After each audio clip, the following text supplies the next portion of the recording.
Peuple de gauche cherche candidat à l'élection présidentielle. Tout indique qu'un candidat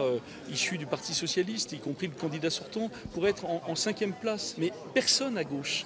n'est là pour la relève. Moi j'aspire à ça, c'est que là où le candidat que nous souhaitons, ce soit les électeurs de gauche et pas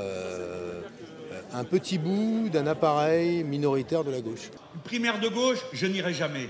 Nous sommes encore dans une phase de dialogue et on ne peut pas considérer, comme ça a été fait par certains, que le débat se résout autour des personnalités. Ouais, alors j'ai abordé un sujet délicat cette semaine qui est l'état de notre pauvre gauche. Au lendemain de la fête de l'UMA et puis de La Rochelle, on a vu vraiment la discorde et les divisions s'étaler, souvent d'ailleurs au cri de « unissons-nous », ce qui est paradoxal mais pas très étonnant. Et on se dit que tout ça est très mal emmanché pour 2017, c'est moins qu'on puisse dire. Alors moi je me suis fait une réflexion, je ne suis pas le seul, je pense qu'on est nombreux à penser ça,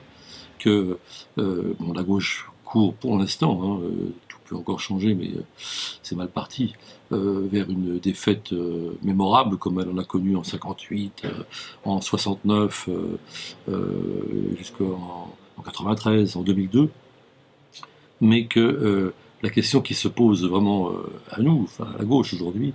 c'est pas tant de faire une mauvaise addition électoraliste que de repenser vraiment culturellement, de réfléchir culturellement à ce qu'elle est la gauche, parce que elle est la victime d'abord de ceux qui sont au pouvoir aujourd'hui et qui n'ont eu finalement aucune politique s'adapter, pragmatisme, s'adapter à la loi du marché, s'adapter à la dérive libérale, etc. Et malheureusement, la gauche a perdu son âme, et aujourd'hui il faut revenir, comme disent les rugbymen, il faut revenir aux fondamentaux, et essayer de repenser, alors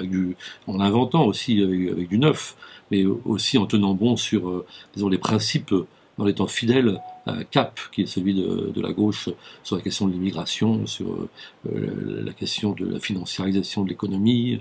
sur la question donc de l'immigration bien entendu. Mais ce qui est vraiment fâcheux aujourd'hui, c'est que ce débat sur les primaires n'est pas, à mon sens, bien posé, parce que je serais moi tout à fait partisan d'une primaire qui irait disons de Poutou, même, en fait, du NPA jusqu'à Hamon ou Montebourg, avec toute la gauche critique. Et à partir du moment où, au sein de cette gauche dite critique, et en particulier parmi les frondeurs, il y a l'idée qu'on peut faire une primaire avec Hollande, Valls ou Macron, je pense que c'est perdu, parce que d'abord, c'est prendre le risque d'être battu par eux, parce que ces primaires, on n'en connaît même pas l'électorat, et donc Valls peut très bien, s'il était candidat, avoir beaucoup de voix de droite, disons, qui viennent pêcher dans cette primaire de gauche. Et puis d'autre part, et plus grave encore, c'est donner à ceux-là qui ont mis la gauche dans cet état, le sceau, disons, de la gauche, le label de la gauche. Et ça, c'est vraiment ce qu'il faut éviter. Donc s'il y avait une très large primaire comme ça, à l'exclusion en effet de ceux qui aujourd'hui dirigent le pays, eh bien, je militerai de toutes mes forces, et je crois qu'à Politis on serait d'accord pour le faire, en faveur de cette primaire, et y compris pour demander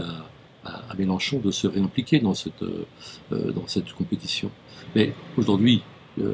il a eu l'intelligence de s'extraire de la mêlée quand il était encore temps, et il n'a aucune raison, vu qu'on va vers une primaire avec Hollande, une autre primaire peut-être promue par le PC avec quelques gauches critiques, une primaire des écolos. Bon, il n'a aucune raison de se jeter de nouveau dans cette mêlée, et au contraire, bon, il roule sur du velours pour l'instant. En plus de ça, il faut remarquer que si la plupart des militants de gauche et des électeurs de gauche sont passablement déprimés, les seuls qui ont un peu la pêche en ce moment, c'est ceux qui font campagne pour lui. Donc il aurait tort de s'en priver. Bon, cela dit, il est confronté aux mêmes contradictions que celles que j'exprimais à l'instant, c'est-à-dire entre l'électoralisme, en somme, c'est-à-dire additionner le bon grain et l'ivraie, et puis le retour à des principes et la bataille pour reconquérir une vraie culture de gauche. On l'a vu par exemple commettre pour le moins une maladresse sur l'histoire des travailleurs déplacés qui mangeraient le pain des travailleurs qui sont sur place, etc. Donc on voit très bien que là, il y a une petite velléité, disons, d'électoralisme qu'il faut chasser. Je souhaite pour ma part qu'il en revienne au bel éloge de la France métissée qu'il avait prononcé à Marseille en 2012. Et là, on a exactement la question de une bataille culturelle sans faillir sur les principes, et puis évidemment la tentation électoraliste, personne n'y échappe. Mais je pense que s'il y a une chance de gagner en 2012, c'est pas en faisant de l'électoralisme à tout craint, parce que cette victoire-là serait une victoire une fois de plus à la Pyrrhus, je vous dirais à la François Hollande, c'est-à-dire gagnant des élections comme il l'a fait en 2012, pour faire une politique ensuite qui n'est pas celle de la gauche. Alors, on est toujours un peu dans le même sujet avec la une du journal de cette semaine qui se pose la question, est-ce que la loi travail a encore un avenir? Parce qu'on verra que c'est plus compliqué que ne le dit le gouvernement, puis on est à la veille de nouvelles grandes manifestations contre la loi travail, et bon, c'est tout à fait typique en effet du renoncement à une culture de gauche par le tandem exécutif.